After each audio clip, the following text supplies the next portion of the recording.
Hey dudes, I'm Channel Master Jake. You know, just about every year after Christmas, I start feeling the Christmas time blues.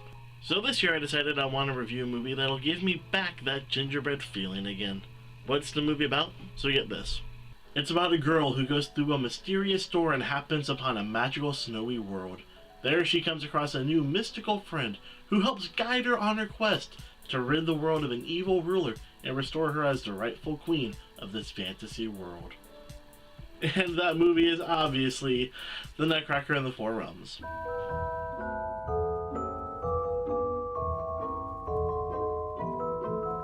Now, there were some things that honestly surprised me about the movie. I mean, it's still a weird idea, don't get me wrong, trying to turn something like The Nutcracker into a fantasy epic.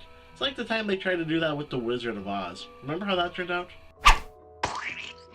The title of this movie also sounds super generic and funny to me, but hey, you know what? I'll cut it some slack. If a cartoon about a time-traveling samurai who fights aliens and robots can work, then maybe this idea can too. Oh, and before I forget, there will be spoilers for the Chronicles of the Nutcracker, The Four Realms. So if you're wanting to go into this movie with the story unspoiled, you should stop this video right now, come back to it later after you watch it. Okay, we all good? Cool. One thing that I really liked about the movie was the costume and set design. The movie goes all out in choosing a theme and sticking to it 100%.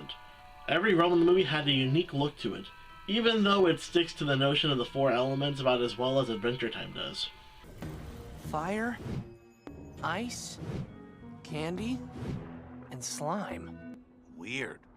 My personal favorite has to be the rundown realm of amusements. It had an abandoned circus vibe to it, which made it very unsettling to be there. I personally loved it.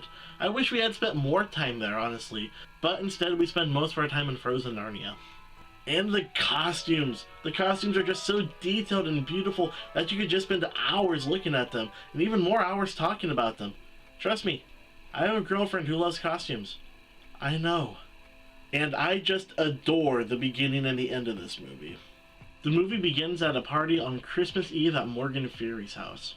And to be frank, I wish I could live there. Seriously.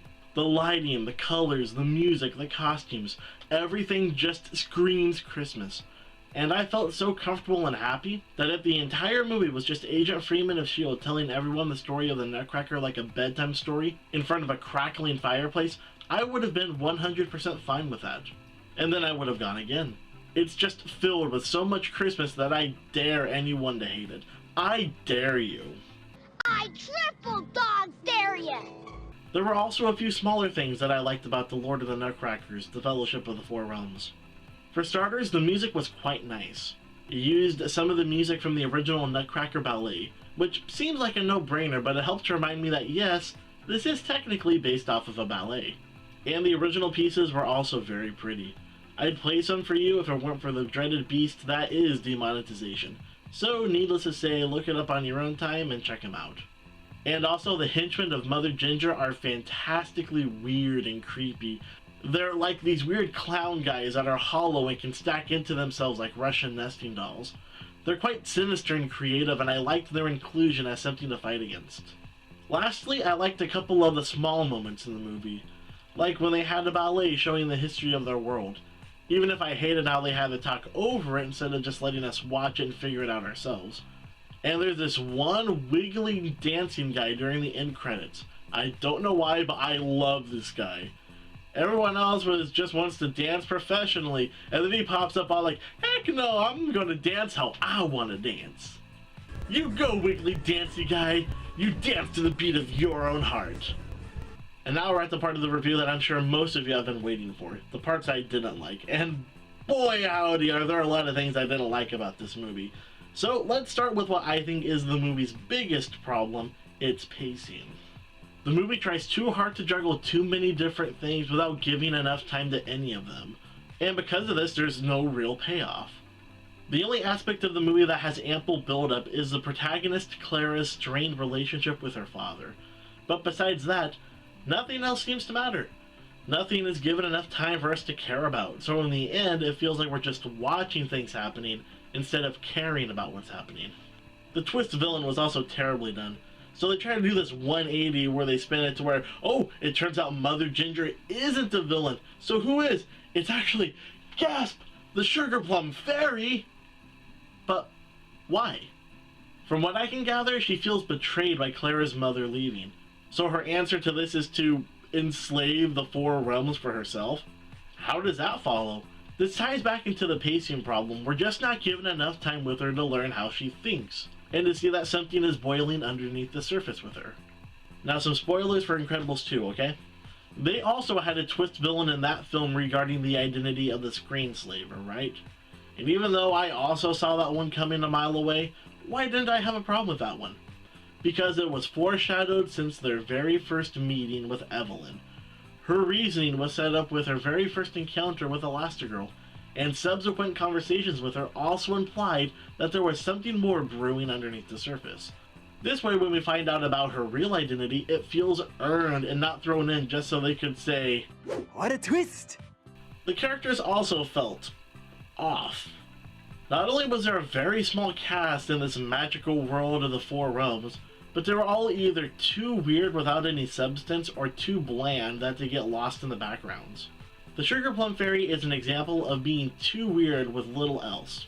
She has an annoyingly high-pitched voice that I guess is their way of making her too sweet or whatever, but it just gets grating when you have to keep listening to her for so darn long.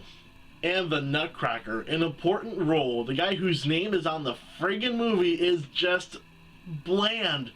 He's always just there. He has no motivation, no personality, nothing. You could replace him with a dog that says, "Yes, I will do that," and you'd have his entire plot relevance served. And another thing, I don't understand how this world operates. The Sugar Plum Fairy says something about Clara's mother making a machine that can turn toys to life. Oh yeah, did I forget to mention? Clara's mother is basically God. She made a machine that can grant life on a whim. So she made a machine to give the toys life, and the fairy mentioned something about her bringing the residents to life as well. So wait, did Clara's mother bring life to this world? Or am I remembering it wrong? If she did, how? Where did this magical device of science come from? How did she find this place to begin with? And while I'm asking questions, how do these worlds work? They have a central queen, but each land is sovereign. How do they work without a leader? Why do they need a leader at all? Where is the castle located? Is it in the land of snowflakes?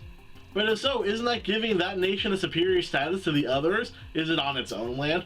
How does the Nutcracker play into this? What purpose does he serve? Why is he even there? Sorry, I hate when things don't make sense, which is most of this movie if you couldn't tell. So as you can no doubt tell, this movie wasn't that good.